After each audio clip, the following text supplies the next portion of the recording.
दोस्तों, एक लड़की बहुत ही गरीब होती है जिसकी माँ बीमार रहती थी और पिता वृद्ध थे। तो उसके पास कोई चारा नहीं था। गांव के एक जमींदार थे, उनके यहाँ खेत में काम करने के लिए जाती है, नराई गुड़ाई जो भी होता था, और जो मजदूरी पा जाती थी अपने घर की जीविका चलाती थी।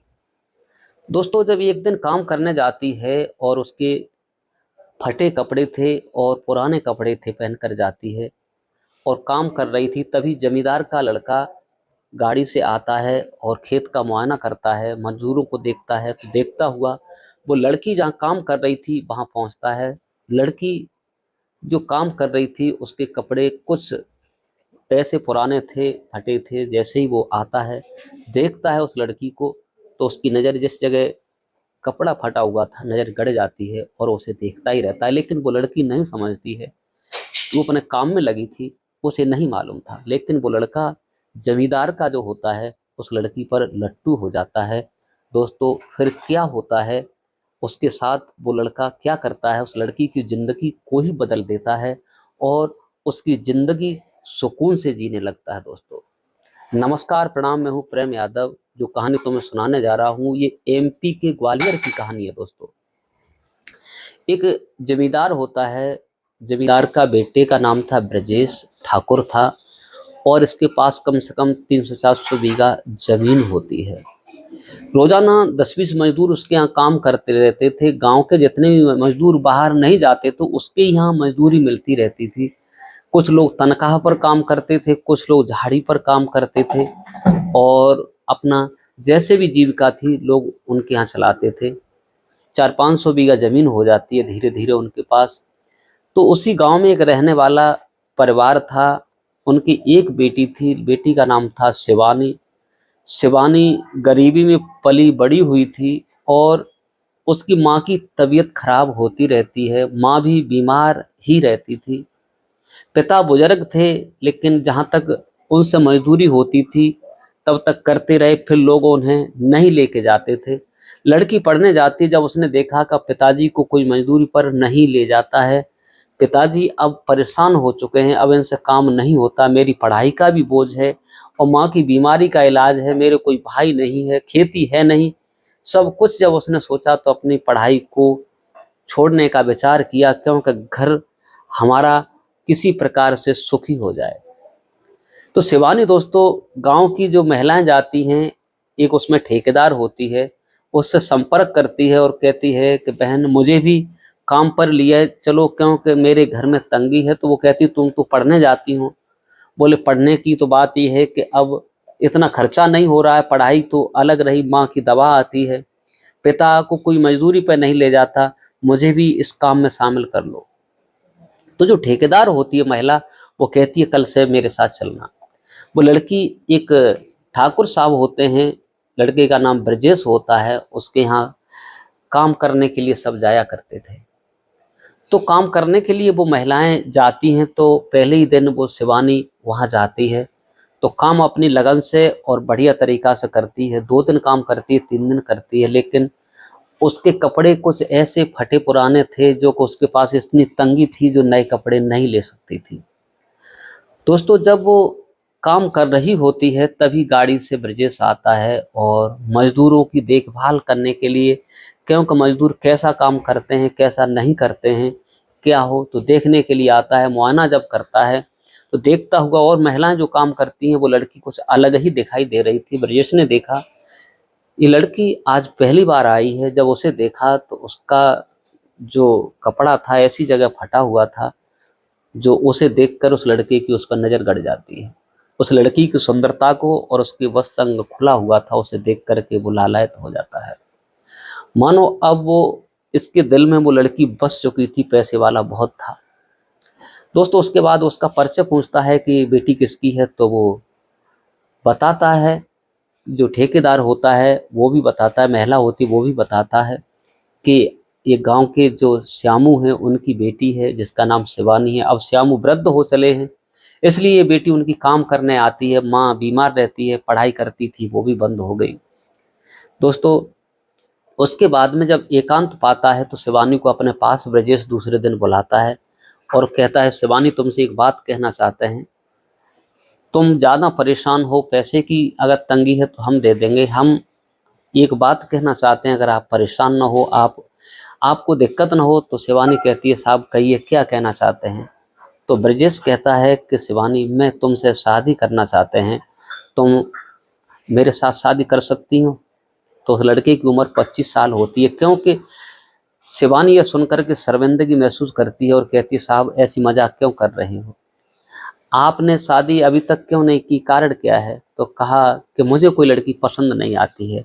तब वो कहती है कहाँ भला, मैं उसूल कास्ट की हूँ, आप चौहान लोग हैं, क्या मुझसे शादी कर सकते हो। मेरे पास कुछ है नहीं, मैं गरीब हूँ, मेरे तन पर वस्त्र भी फटे पुराने हैं, मैं इस विषय में कुछ नहीं कह सकती क्योंकि मेरी माँ बीमार रहती है, पिता बुजुर्ग हैं, क्या लोग कहेंगे, मुझे आप नौकरानी भी बना के नहीं रखोगे, अगर कोई बात है तो पिता से बात कर लेना। इतनी बात कह करके वो अपने घर चली जाती है।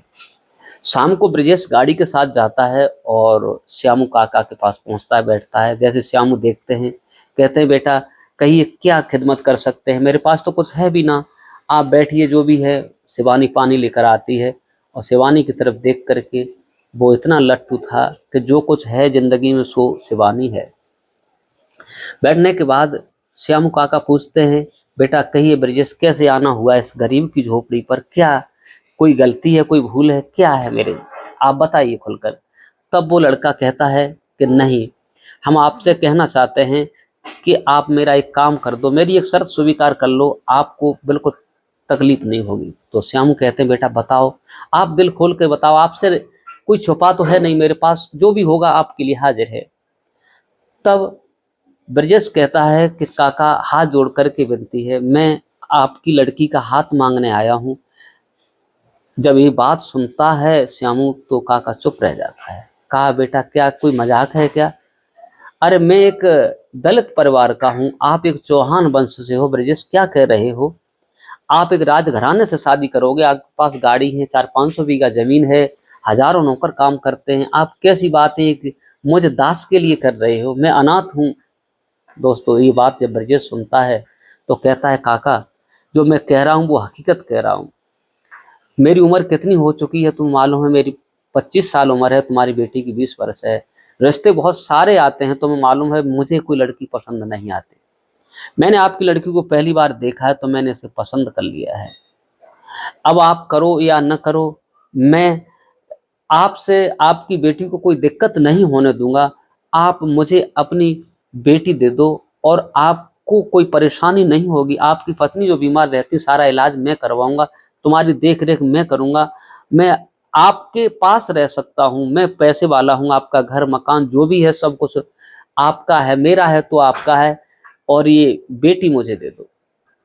तब वो कहता है कि साहब अगर ऐसी बात है तो आपके लिए मना नहीं है, पहले अपने पिताजी से मिलवा दो, तुम्हारे पिताजी क्या कहेंगे, तुम्हारी माताजी तुम्हारे रिश्तेदार भी कुछ कहेंगे। तो ब्रजेश कहता है इसके लिए आप चिंता मत करो, डैडी की बात है तो उन्हें बता दूंगा, डैडी को ये सब मालूम है कि दहेज नहीं लेना चाहता है ब्रजेश और लड़की पसंद नहीं आती है। तो बोले ठीक है डैडी से सल करके बताना, मेरे पास बेटी है, एक आदमी को खिलाने लायक तो मेरे पास कुछ भी नहीं है। तो वो जाता है, जाने के बाद अपनी माँ को बुलाता है, अपने डैडी से कहता है डैडी मुझे लड़की मिल चुकी है, आप मना तो नहीं करेंगे, क्योंकि वो भी लड़का अकेला था। तब उसके डैडी और माँ कहती बेटा वो लड़की है कौन, बताइए मुझे एक बार तो बता दो, आखिर वो लड़की है कौन जो आप जिसे पसंद करते हो, लड़की आपके दिल को छू गई है, वो लड़की है कौन, इतनी कौन पसंद कर लिया आपने लड़की। तब वो पूरी बात बताता है, जो अपने श्यामू काका हैं उनकी बेटी है शिवानी, कल अपने खेतों पर आई थी, मैंने उसे पसंद किया है, और वो गरीब हैं, उसका नेक दिल है, लड़की बहुत सुंदर है, पढ़ने जाती थी पढ़ाई बंद कर दी है, उसने एंटर कर लिया है। तो थोड़ी देर उसके पिता और माँ मौन रहते हैं, उसके बाद में वो लड़का जब ज़्यादा जिद करता है तो वो एग्री हो जाते हैं। कहा बेटा दुनिया के लोग क्या कहेंगे, बोले दुनिया कहेगी उसे कहने दो, लेकिन मुझे लड़की से मतलब है, तुम्हारी इज्जत करेगी, तुम्हारे घर की इज्जत करेगी, तुम्हारे परिवार की इज्जत करेगी, कोई पैसे वाली आ जाएगी ना ही तो तुम्हारी इज्जत करेगी ना ही घर में इज्जत करेगी, सब कुछ चौपट हो जाएगा, सब बर्बाद हो जाएगा, आप हाँ कर दो ना मत करना। तब उसके माँ और बापू देखते हैं तो कह देते हैं बेटा तेरी इच्छा, तेरी खुशी में मेरी ही खुशी है। तो दोस्तों ब्रजेश खुश हो जाता है और अच्छा मुहूर्त निकलवाने के बाद और श्यामू काका के घर जाकर अपने पास से पैसा लेता है, उसका घर सजाता है, तो दुनिया के लोग, गांव के लोग भी देखते हैं कि एक इतना बड़ा पैसे वाला श्याम काका की बेटी जो शिवानी है, एक उसके पास कुछ भी नहीं था और उसने उस बेटी के साथ शादी की है। दुनिया के लोग बातें करते हैं कि छोड़ देगा, ये होगा, लेकिन शिवानी को पाकर शाम को जब शादी का रिश्ता जाता है और सुबह बारात जाती है बड़े प्यार से और धूमधाम से गेस्ट हाउस में वो शादी करता है। शिवानी को दुल्हन बनाया जाता है, वो दूल्हा बनता है। जब शाम को अपने घर पहुंचते हैं सुहागरात वाले दिन, ब्रजेश जो जिंदगी में चाहता था उसे शिवानी मिल जाती है और शिवानी भी बड़ी खुश थी अपने पति को पाकर। एक गरीब घर में पली बड़ी पैदा हुई, लेकिन एक बड़े पैसे वाले के दिल में जगह थी, उसे अपना लिया, क्योंकि पैसे वाली कभी किसी की इज्जत नहीं करती है दोस्तों। और उसकी माँ की जो बीमारी थी वो इलाज करवाता है, वो स्वस्थ रहने लगती है और श्यामू बड़ा खुश था अपनी बेटी को वहां देखकर, लेकिन एक डर भी सता रहा था कहीं मेरी बेटी को छोड़ न दिया जाए।